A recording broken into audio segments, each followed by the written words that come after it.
এটা হচ্ছে জেই মিন্স 2023 এর কোশ্চেন, 2023 এ এই কোশ্চেনটা। তো প্রথম ডিটারমিনেন্ট আছে, ডিটারমিনেন্ট ভাঙুন, ডিটারমিনেন্ট ভাঙলে কত হইলো কত, ডিটারমিনেন্টটা ভাঙা 2 প্লাস সাইন 2x, ঠিক আছে। এবার দেখো x এর ভ্যালু কত থেকে কতর মধ্যে কইছে, x এর ভ্যালু কইতাছে যে π/6 এর থেকে π/3 এর মধ্যে। এবার তুমি বার করো যে 2x এর ভ্যালু কত হয়, তাহলে 2 দিয়া বোথ সাইড মাল্টিপ্লাই করো, সো এটা π/3 lesser equal to 2x lesser equal to 2π/3।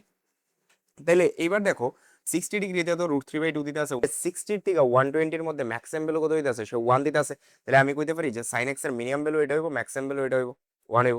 ডিটারমিনেন্টটা কত আসতো এটা না, তাহলে তুমি বোথ সাইড 2 প্লাস করে দাও, তাহলে 2 প্লাস √3/2 এখানে laser equal two 2 plus sin 2x lesser equal two 2 plus 1 that means 3। তাহলে আমরা কি পাইতাছি এদিকে, আমরা পাইতাছি এই দাস আমার মিনিমাম ভ্যালু, এই দাস আমার ম্যাক্সিমাম ভ্যালু, ঠিক আছে।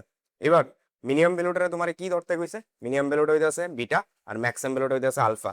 তার মানে আমরা এই দিক থেকে আলফা হইতাছে 3 আর বিটা হইতাছে 2 প্লাস √3/2 এমন। এবার আমার কত ভ্যালু বার করতে লাগবো, আমরা এটা চেক করে দেখুন যে কোনটার সাথে ম্যাচ করতেছে, ঠিক আছে।